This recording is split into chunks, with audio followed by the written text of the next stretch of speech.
வணக்கம். அதிரடியின் இன்றைய பிரதான செய்திகள். முதலில் தலைப்பு செய்திகள்.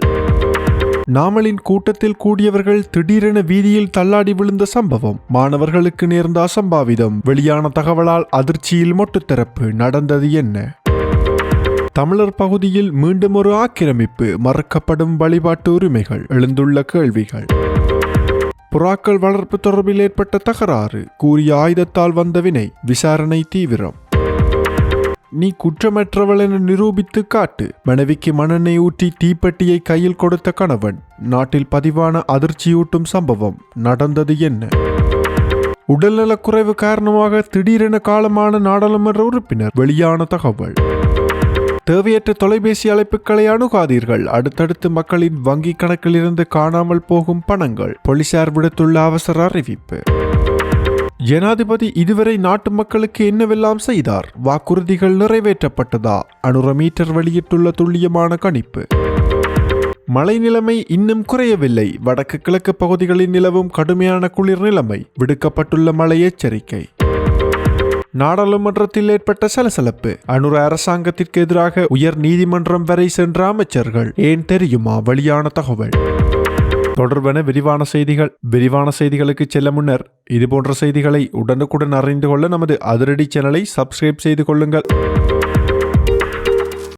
ஜனாதிபதி அனுரகுமார் திசாநாயக்கவின் சொந்த கிராமமான தம்புத்திகம நகரில் நாடாளுமன்ற உறுப்பினர் நாமல் ராஜபக்ச ஏற்பாடு செய்த பொதுக்கூட்டத்திற்கு பின்னர் குடிபோதையில் கட்சி உறுப்பினர்கள் மற்றும் ஆதரவாளர்கள் வீதிகளில் சுற்றித் திரிந்த சம்பவம் பொதுமக்களிடையே கடும் எதிர்ப்பை ஏற்படுத்தியுள்ளதாக தெரிவிக்கப்படுகிறது. வீதிகளில் குடிபோதையில் சிலர் விழுந்து கிடந்ததை பொதுமக்கள் அவதானித்ததுடன் இதுகுறித்து போலீசாருக்கு முறைப்பாடுகளும் செய்யப்பட்டுள்ளதாக கூறப்படுகிறது. கடந்த வருடம் நவம்பர் மாதம் நுகைகொடை பகுதியில் நடைபெற்ற பேரணியிலும் நேற்று தம்புத்திகமவில் நடைபெற்ற இந்த பொதுக்கூட்டத்திலும் பெருமளவில் மதுபானம் விநியோகிக்கப்பட்டுள்ளதாக தகவல்கள் வெளியாகியுள்ளன. இந்த கூட்டங்களுக்கு அழைத்து வரப்பட்ட ஏழை மக்கள் கொடிபோதையில் வீதிகளில் கைவிடப்பட்டிருந்த காட்சிகளை காட்டும் காணொளிகள் மற்றும் புகைப்படங்கள் சமூக ஊடகங்களில் பரவலாக பகிரப்பட்டு வருகின்றன. மக்களை இவ்வாறு பயன்படுத்தி பின்னர் கைவிடும் செயற்பாடுகளுக்கு எதிரான சமூகத்தில் பலத்த எதிர்ப்பு கருத்துக்கள் வெளியிடப்பட்டு வருவதாகவும் தெரிவிக்கப்படுகிறது. மேலும் நாமல் ராஜபக்ச எம்பி மேடையில் உரையாற்றிக் கொண்டிருந்த போது மேடைக்கு அருகில் கொடிபோதையில் இருந்த சிலர் அவர் கூறியதை திரும்ப உச்சரிக்கும் காட்சிகளும் சமூக ஊடகங்களில் வெளியிடப்பட்டுள்ளன. நேற்று தம்புத்திகம நகரில் நடைபெற்ற இலங்கை பொதுஜன பெரமுனவின் அரசியல் கூட்டம் காரணமாக உயர்தர பரீட்சை எழுதும் மாணவர்களுக்கு கடுமையான இடையூறு ஏற்பட்டுள்ளதாக தெரிவிக்கப்படுகிறது. தம்புத்திகம நகரில் உள்ள ஒரு விழா மண்டபத்தில் ஸ்ரீலங்கா பொதுஜன பெரமுனவின் அனுராதபுரம் மாவட்ட பிரதேச அமைப்பாளரை நியமிப்பதற்காக இந்த கூட்டம் நடைபெற்றுள்ளது. அந்த கூட்டத்தின் போது எழுந்த பெரும் சத்தம் தம்புத்திகம தேசிய பாடசாலையில் அமைந்துள்ள கல்வி பொது தராதர உயர்தர பரீட்சை மையத்திற்கு கேட்கும் வகையில் இருந்ததாகவும் இதனால் பரீட்சை எழுதிக் கொண்டிருந்த மாணவர்கள் கடுமையாக பாதிக்கப்பட்டதாகவும் தெரிவிக்கப்படுகிறது. குறிப்பாக கல்வி பொது தராதர உயர்தர பரீட்சையின் புவியியல் பாடத்தின் 2ஆம் தாளை எழுத வந்த மாணவர்கள் குழு ஒன்று இந்த உரத்த சத்தத்தினால் அசௌகரியத்திற்கு உள்ளானதாக கூறப்படுகிறது. பரீட்சை மண்டபத்தில் நிலவிய இந்த சூழ்நிலை குறித்து மண்டப மேற்பார்வையாளர்கள் தேர்வு ஒருங்கிணைப்பாளருக்கு அறிவித்துள்ளனர். இதனைத் தொடர்ந்து தம்புத்திகம தலைமையகத்தின் போலீஸ் மா அதிபரிடம் இது தொடர்பாக அதிகாரப்பூர்வ முறைப்பாடு வழங்கப்பட்டுள்ளதாக தேர்வு ஒருங்கிணைப்பாளர் தெரிவித்துள்ளார். பரீட்சை நடைபெறும் வேளையில் இவ்வாறான அரசியல் கூட்டங்களால் ஏற்படும் சத்தம் மாணவர்களின் கவனத்தை சிதறடிக்கும் வகையில் இருந்து அவர்களின் பரீட்சை செயல்திறனை பாதிப்பதாகவும் இதுபோன்ற சம்பவங்கள் மீண்டும் இடம்பெறாதவாறு உரிய நடவடிக்கை எடுக்க வேண்டும் எனவும் கோரிக்கை விடுக்கப்பட்டுள்ளது. திருகோணமலை பிரட்டரி கோட்டை வாயிலில் அமைந்துள்ள பிள்ளையார் கோவிலில் சட்டவிரோதமாக கட்டுமான பணிகள் முன்னெடுக்கப்பட்டு வருவதாக கூறி நேற்றைய தினம் திருகோணமலை தலைமையக காவல் நிலையத்தில் முறைப்பாடு ஒன்று பதிவு செய்யப்பட்டுள்ளது. லஞ்ச ஊழல் எதிர்ப்பு குடிமக்கள் சக்தி இயக்கத்தின் சார்பில் இந்த அமைப்பின் தலைவர் ஜமுனி கமந்த துஷாரா இந்த முறைப்பாடை காவல்துறையில் பதிவு செய்துள்ளதாக தெரிவிக்கப்படுகிறது. சட்டம் அனைவருக்கும் சமமானதாக அமுல்படுத்தப்பட வேண்டும் என்பதை வலியுறுத்திய அவர் கரையோர பகுதியில் புத்தர் சிலை வைத்ததாக கூறி 4 பௌத்த மதகுருமார்கள் உட்பட 9 பேர் கைது செய்யப்பட்டு நீதிமன்ற உத்தரவின் பேரில் விளக்கமறியலில் வைக்கப்பட்டுள்ள நிலையில் இவ்வாறான சட்டவிரோத கட்டுமானங்கள் தொடர்பில் காவல்துறை ஏன் கவனம் செலுத்தாமல் இருப்பதாகவும் கேள்வி எழுப்பியுள்ளார். இதன் காரணமாகவே இன்று திருகோணமலை தலைமையக காவல் நிலையத்தில் இந்த முறைப்பாட்டை பதிவு செய்ததாகவும் நாளைய தினம் தொல்லியல் திணைக்களம் மற்றும் கரையோர வளங்கள் பாதுகாப்பு திணைக்களத்திலும் இது தொடர்பில் முறைப்பாடு செய்ய உள்ளதாகவும் ஜமுனி கமந்த துஷாரா தெரிவித்துள்ளார். புறாக்கள் வளர்ப்பு தொடர்பாக ஏற்பட்ட தகராறின் போது நேற்று பிற்பகல் பேலியகுடை மீககவத் பகுதியில் இடம்பெற்ற தாக்குதலில் ஒருவர் உயிரிழந்துள்ளார். கூறிய ஆயுதத்தால் தாக்கப்பட்ட நிலையில் குறித்த நபர் கொழும்பு தேசிய வைத்தியசாலைக்கு கொண்டு செல்லப்பட்ட போதும் அவர் ஏற்கனவே உயிரிழந்து விட்டதாக வைத்தியர்கள் உறுதிப்படுத்தியுள்ளனர். இவ்வாறு உயிரிழந்தவர் வத்தளை ஒளியமுள்ள பகுதியைச் சேர்ந்த 38 வயதுடைய நபர் என போலீசார் தெரிவித்துள்ளனர். இதேவேளை இந்த தாக்குதலை மேற்கொண்டதாக சந்தேகிக்கப்படும் நபரும் காயமடைந்த நிலையில் கொழும்பு தேசிய வைத்தியசாலையில் சிகிச்சைக்காக அனுமதிக்கப்பட்டுள்ளார். இந்த சம்பவம் தொடர்பான மேலதிக விசாரணைகளை பேலியகுடை போலீசார் தொடர்ந்து முன்னெடுத்து வருகின்றனர். நீ குற்றமற்றவள் என நிரூபித்து காட்டு என கோரி மனைவி மீது மண்ணெண்ணெயை ஊற்றி தீப்பெட்டியை கொடுத்து அவரை தீக்குளிக்க செய்த கணவரை போலீசார் கைது செய்துள்ளனர். மட்டக்களப்பு முனைக்காடு பகுதியில் நேற்று முன்தினம் காலை இந்த சம்பவம் இடம்பெற்றுள்ளதாக கொக்கட்டிச்சோலை போலீசார் தெரிவித்தனர். முனைக்காடு நாகத்தம்பரான் கோவில் வீதியைச் சேர்ந்த கூலி தொழிலாளியான தி அனுஸ்வரன் என்பவரை இவ்வாறு கைது செய்யப்பட்டுள்ளார். இவர் அதே பிரதேசத்தை சேர்ந்த பிரகலாதேவி என்பவரை திருமணம் முடித்து வாழ்ந்து வருகிறார். சம்பவ தினத்தன்று காலை 8:30 மணியளவில் கணவன் மனைவிக்கு இடையே பண விவகாரம் தொடர்பாக தகராறு ஏற்பட்டுள்ளது. இதன்போது வாய் தர்க்கம் முற்றிய நிலையில் கணவன் மனைவியின் நடத்தையில் சந்தேகமுற்று நீ குற்றமற்றவள் என்பதை நிரூபித்து காட்டியென வற்புறுத்தியுள்ளார். அதன் பின்னர் மனைவியின் உடலில் மண்ணெண்ணெயை ஊற்றி தீப்பெட்டியை கொடுத்து அவரை தீ வைக்க தூண்டியுள்ளார். இதனால் தீப்பற்றி எறிந்த மனைவி படுகாயமடைந்த நிலையில் மீட்கப்பட்டு தற்போது மட்டக்களப்பு போதனா வைத்தியசாலையின் அதிதீவிர சிகிச்சை பிரிவில் அனுமதிக்கப்பட்டுள்ளார். மனைவியை தீக்குளிக்க வைத்த பின்னர் கணவன் தனக்கு தானே கூறிய ஆயுதத்தால் குத்தி காயப்படுத்திக் கொண்டுள்ளார். இதனையடுத்து மனைவியை கொலை செய்ய முயன்றமை மற்றும் தன்னைத்தானே காயப்படுத்திக் கொண்டமை ஆகிய குற்றச்சாட்டுகளின் கீழ் கொக்கட்டிச்சோலை போலீசார் அவரை கைது செய்தனர். கைது செய்யப்பட்ட சந்தேக நபரை இன்று ஞாயிற்றுக்கிழமை நீதவான் முன்னிலையில் ஆஜர்படுத்த நடவடிக்கை எடுக்கப்பட்டுள்ளது. இந்த சம்பவம் தொடர்பாக கொக்கட்டிச்சோலை பெரும் குற்றத்தடுப்பு பிரிவினர் மேலதிக விசாரணைகளை முன்னெடுத்து வருகின்றனர். முன்னாள் நாடாளுமன்ற உறுப்பினர் நந்தன குணத்திலக்கு காலமானார்.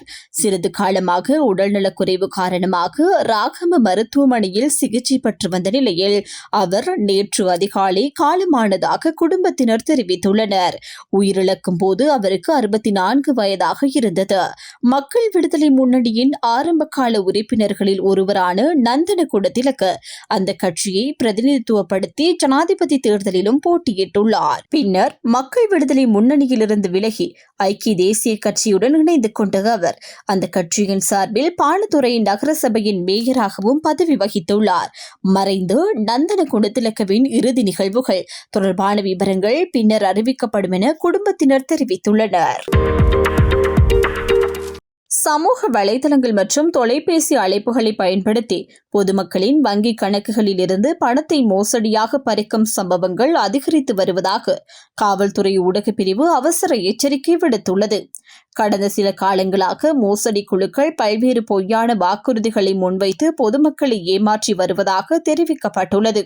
குறிப்பாக சமூக ஊடகங்கள் வழியாக வேலைவாய்ப்பு வழங்குவதாக கூறுதல், பரிசுகள் அல்லது லாபச்சீட்டு வெற்றி பெற்றதாக தகவல் அனுப்புதல் போன்ற முறைகள் அதிகம் பயன்படுத்தப்படுகின்றன. இந்த மோசடியாளர்கள் தங்களை வங்கி அதிகாரிகள் என அறிமுகப்படுத்தி வங்கிக் கணக்கு விவரங்கள், OTP குறியீடுகள், ரகசிய கடவுச்சொற்கள் போன்றவற்றை பெற்றுக்கொண்டு கணக்கில் உள்ள பணத்தை திருடுகின்றனர். மேலும் சந்தேகத்திற்கு இடமாக இணைய இணைப்புகள் மற்றும் QR குறியீடுகள் மூலமாகவும் பணம் பறிக்கப்படுகின்றது என்பது விசாரணைகளில் தெரியவந்துள்ளது. மிரிகானா விசேட குற்ற விசாரணை பிரிவால் மேற்கொள்ளப்பட்டு அண்மைய விசாரணைகளில் சிலர் தங்களை காவல்துறை அதிகாரிகளாக காட்டிக்கொண்டு மக்களை ஏமாற்ற முயன்றுள்ளதாகவும் கண்டறியப்பட்டுள்ளது.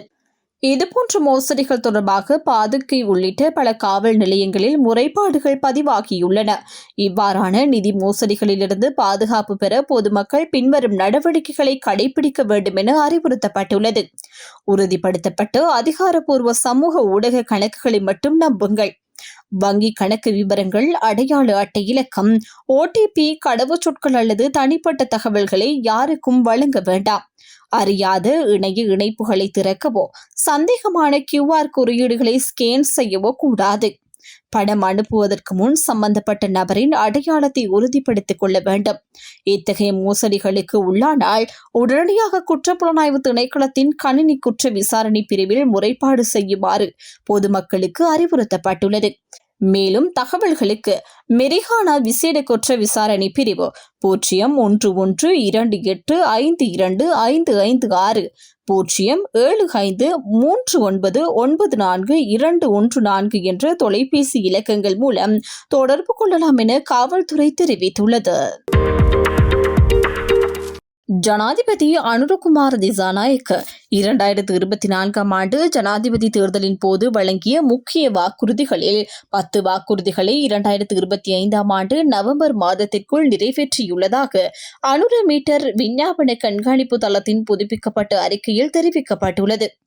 தேர்தல் விஞ்ஞாபனத்தில் குறிப்பிடப்பட்டிருந்த 30 பிரதான வாக்குறுதிகளை அடிப்படையாக கொண்டு இந்த ஆய்வு மேற்கொள்ளப்பட்டுள்ளது. அதன்படி PAYE வரி திருத்தம், அஸ்வசம கொடுப்பனவு அதிகரிப்பு உள்ளிட்ட 10 வாக்குறுதிகள் முழுமையாக நிறைவேற்றப்பட்டுள்ளதாக அறிக்கையில் குறிப்பிடப்பட்டுள்ளது. மேலும் 10 வாக்குறுதிகள் தற்போது முன்னேற்ற நிலையில் உள்ளதாகவும் 9 வாக்குறுதிகள் தொடர்பில் இதுவரை குறிப்பிடத்தக்க முன்னேற்றம் எதுவும் இல்லை எனவும் சுட்டிக்காட்டப்பட்டுள்ளது. அதே நேரம் ஒரு வாக்குறுதி தோல்வியடைந்துள்ளதாகவும் அனுர மீட்டர் கண்காணிப்பு தளம் தெரிவித்துள்ளது. இந்த மதிப்பீட்டில் ஜனாதிபதியின் 2024 ஆண்டு தேர்தல் விஞ்ஞாபனத்தில் உள்ளடக்கப்பட்ட உறுதிமொழிகளும் 2026 ஆண்டுக்கான பாதேட்டில் அறிவிக்கப்பட்ட நடவடிக்கைகளும் கருத்தில் கொள்ளப்பட்டுள்ளன. எனினும் அண்மையில் ஏற்பட்ட டிட்வா சூறாவளியின் தாக்கத்திற்கு முன்னரே இந்த மீளாய்வு நிறைவு செய்யப்பட்டுள்ளதாக குறிப்பிடப்படுகிறது. பொருளாதார சீர்திருத்தம், ஊழல் எதிர்ப்பு நடவடிக்கைகள், காவல்துறை மற்றும் சட்ட ஒழுங்கு, ஆட்சி முறை சீர்திருத்தம், சமூக பாதுகாப்பு போன்ற பொதுமக்கள் அதிக ஆர்வம் காட்டும் துறைகளே இந்த ஆய்வின் கீழ் கண்காணிக்கப்பட்டுள்ளன. அனுர மீட்டர் என்பது தேர்தல் வாக்குறுதிகள் நிறைவேற்றப்படும் நிலையை வெளிப்படைத்தன்மையுடன் கண்காணிப்பதற்காக மந்த்ரி.lk தளத்தினால் முன்னெடுக்கப்படும் ஒரு முயற்சியாகும். இதற்கு முன்னர் முன்னாள் ஜனாதிபதிகளான மைத்திரிபால சிறிசேனவின் வாக்குறுதிகள் மைத்ரி மீட்டர் என்ற பெயரிலும், கோட்டாபய ராஜபக்சவின் வாக்குறுதிகள் கோட்டா மீட்டர் என்ற பெயரிலும் இதேபோன்று கண்காணிக்கப்பட்டிருந்தமை குறிப்பிடத்தக்கது. இலங்கையின் மிகப்பெரிய சுயாதீன சிந்தனை குழாமான வெரிட் ரிசர்ச் நிறுவனத்தின் நிர்வாகத்தின் கீழ் செயற்படும் இந்த தளம் பொதுமக்களின் கருத்துக்களையும் உள்ளடக்கி அரசின் செயல்திறனை தொடர்ந்து கண்காணித்து வருகின்றமை குறிப்பிடப்படுகிறது. நாடாளுமன்ற உறுப்பினர்களின் ஓய்வூதிய சட்டத்தை ரத்து செய்யும் நோக்கில் முன்மொழியப்பட்ட புதிய சட்டமூலத்திற்கு எதிராக உயர்நீதிமன்றத்தில் 2 விசேட தீர்மான மனுக்கள் தாக்கல் செய்யப்பட்டுள்ளன. இந்த சட்டமூலம் கடந்த 7ஆம் தேதியன்று நீதித்துறை மற்றும் தேசிய ஒருமைப்பாட்டு அமைச்சரால் நாடாளுமன்றத்தில் சமர்ப்பிக்கப்பட்டது. சட்டம் நடைமுறையில் அமையும் பட்சத்தில் முன்னாள் மற்றும் தற்போதைய நாடாளுமன்ற உறுப்பினர்களின் ஓய்வூதிய உரிமைகள் முற்றாக ரத்து செய்யப்படுவதை நோக்கமாக கொண்டுள்ளது. இதற்கு எதிராக 2004 முதல் 2010 வரை நாடாளுமன்ற உறுப்பினர்களாக இருந்த MM பிரேமஸ்ரீ, நவரத்ன பண்டார, நிஷாந்த தீபால் குணசேகர மற்றும் சமணஸ்ரீ ஹேரத் ஆகியோர் மனு தாக்கல் செய்துள்ளனர். மேலும் 1988 முதல் 2004 வரை நாடாளுமன்ற உறுப்பினர்களாக இருந்த பேசோமோ உப்பாலி மற்றும் 1988 முதல் 2000 வரை பணியாற்றிய உபாலி சரத் டன்ஸ்டன் அமரஸ்ரீ ஆகியோர் மற்றொரு மனுவை தாக்கல் செய்துள்ளனர். மனுதாரர்கள் மனுவில் தெரிவித்திருப்பதாவது: 5 முதல் 35 ஆண்டுகள் வரை தனது முழு வாழ்வையும் பொது சேவைக்காக அர்ப்பணித்து நாடாளுமன்ற உறுப்பினர்கள் இந்த ஓய்வூதியத்தை மட்டுமே வாழ்வாதாரமாக நம்பி வருகின்றனர். ஓய்வு பெற்ற உறுப்பினர்களும் சில மறைந்த உறுப்பினர்களின் மனைவிமாரும் தனக்கு கிடைக்கும் சுமார் 60,000 முதல் 80,000 ரூபாய் வரையிலான ஓய்வூதியத்தை வைத்தே மருத்துவ செலவுகள் மற்றும் அடிப்படை செலவுகளை கவனித்து வருகின்றனர். தற்போதைய நிலையில் இந்த தொகை போதுமானது அல்ல. எனவே இந்த சட்டம் மூலம் அரசியலமைப்புக்கு முரணாகும். அதனால் இதனை நிறைவேற்ற நாடாளுமன்றத்தில் 3/2 பங்கு பெரும்பான்மை மற்றும் மக்களின் அங்கீகாரத்தை பெற சர்வஜன வாக்கெடுப்பு அவசியம் என கோரியுள்ளனர். இந்த மனுக்கள் சட்டத்தரணி சனத் விஜயவர்தன் வழியாக தாக்கல் செய்யப்பட்டு மீதான வாதங்களை ஜனாதிபதி சட்டத்தரணி விஜயதாச ராஜபக்ச முன்வைக்கவுள்ளார். வடக்கு மற்றும் கிழக்கு மாகாணங்களின் பல பகுதிகளில் எதிர்வரும் 23ஆம் தேதி முதல் மிதமானது முதல் சற்று கனமானது வரை மழை பெய்யக்கூடிய வாய்ப்பு காணப்படுவதாக யாழ்ப்பாண பல்கலைக்கழகத்தின் புவியியல் துறை பேராசிரியர் நாகமுத்து பிரதீபராஜா எச்சரிக்கை விடுத்துள்ளார். இது தொடர்பாக அவர் நேற்று வெளியிட்டுள்ள அறிக்கையில் இந்த தகவலை குறிப்பிட்டுள்ளார். அதன்படி எதிர்வரும் 22ஆம் தேதி இலங்கையின் கிழக்கு மற்றும் தென்கிழக்கு வளிமண்டல பகுதியில் ஒரு உறுதியற்ற வானிலை நிலைமை உருவாகும் வாய்ப்பு காணப்படுவதாகவும் அதன் தாக்கத்தினால் 23ஆம் தேதி முதல் 27ஆம் தேதி வரையான காலப்பகுதியில் வடக்கு மற்றும் கிழக்கு மாகாணங்களின் பல பகுதிகளில் பரவலாக மிதமானது முதல் சற்று கனமான மழை பெய்யக்கூடும் எனவும் அவர் தெரிவித்துள்ளார். இதேவேளை இந்த காலப்பகுதியில் மத்திய, ஊவா, வடமத்திய மற்றும் தென் மாகாணங்களின் சில பகுதிகளுக்கும் மழை கிடைக்கும் வாய்ப்பு இருப்பதாகவும் அறிவிக்கப்பட்டுள்ளது. இதனைத் தொடர்ந்து வடக்கு மற்றும் கிழக்கு மாகாணங்களில் நெல் அறுவடை செயற்பாடுகளில் ஈடுபட்டு வரும் விவசாயிகளும் அறுவடை செய்யப்பட்ட நெல்லை உலரவிடும் விவசாயிகளும் இந்த மழை நாட்களில் கருத்தில் கொண்டு தனது பணிகளை திட்டமிட்டுக் கொள்ள வேண்டும் என அறிவுறுத்தப்பட்டுள்ளது. அதேபோல் வெங்காயம் மற்றும் மரக்கறி செய்கையாளர்களும் எதிர்வரும் மழை நிலவரத்தை கவனத்தில் கொண்டு முன்னெச்சரிக்கை நடவடிக்கைகளை மேற்கொள்வது சிறந்தது எனவும் கூறப்படுகிறது. மேலும் தற்போது வடக்கு மற்றும் கிழக்கு மாகாணங்களில் நிலவி வரும் குளிரான வானிலை நிலைமை அடுத்த சில நாட்களுக்கு மேலும் சற்றளவு அதிகரிக்கும் வாய்ப்பு இருப்பதாகவும் பேராசிரியர் நாகமுத்து பிரதீபராஜா தெரிவித்தார். இத்துடன் அதிரடியின் இன்றைய பிரதான செய்திகள் நிறைவடைகின்றன. நமது செய்தி தொடர்பான உங்களுடைய கருத்துக்களை மறக்காமல் கமெண்டில் பதிவிடுங்கள். மேலும் இதுபோன்ற செய்திகளை உடனுக்குடன் அறிந்து கொள்ள நமது அதிரடி சேனலை சப்ஸ்கிரைப் செய்து கொள்ளுங்கள்.